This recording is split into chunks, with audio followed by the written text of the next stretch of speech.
kasih semuanya. Mohon maaf.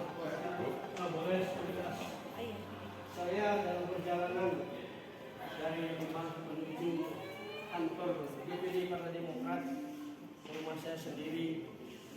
Ibu saya di rumah sakit meninggal dunia. Fatimah ahli surga yang terbaik dari Allah. Untung saya masih bisa bicara dan memaparkan, sebetulnya hati saya berat.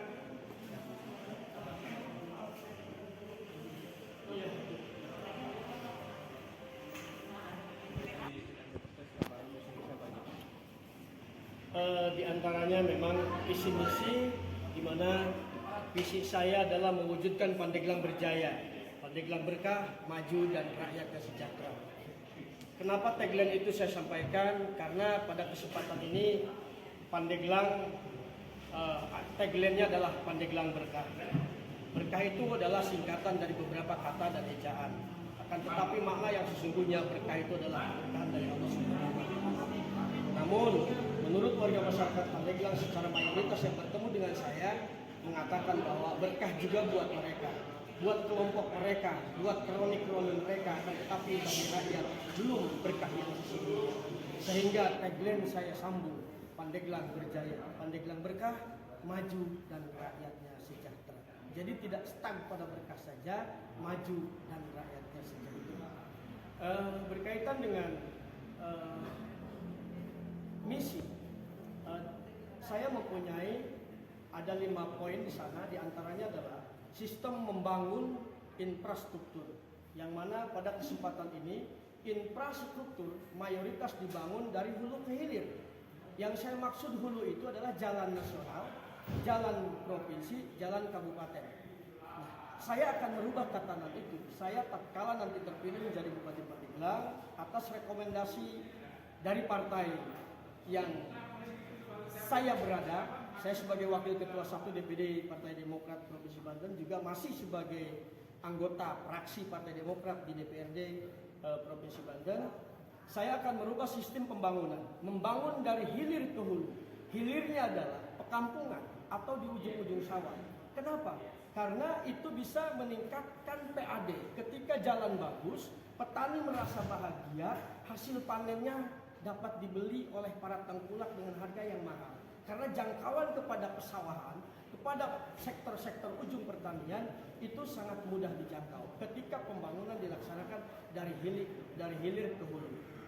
Kedua, pembangunan dari hilir ke hulu itu ketika selesai dibangun, maka yang sudah selesai dibangun itu tidak serta-merta langsung diinjak oleh alat-alat berat, akan tetapi paling oleh hasil pertanian yang kisaran besar tonasenya di 5 sampai 6 ton.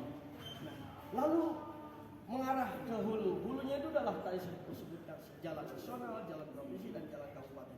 Kalau yang sekarang dari hulu dulu 100 meter, 200 meter nyambung ke jalan provinsi, nyambung ke jalan pusat, nyambung ke jalan kabupaten. Sementara di hilir akan dibangun, ini yang di depan akan hancur kembali sehingga pembangunan tidak akan tuntas. Maka sistem pembangunan di Pandeglang akan saya rubah dari hilir ke hulu.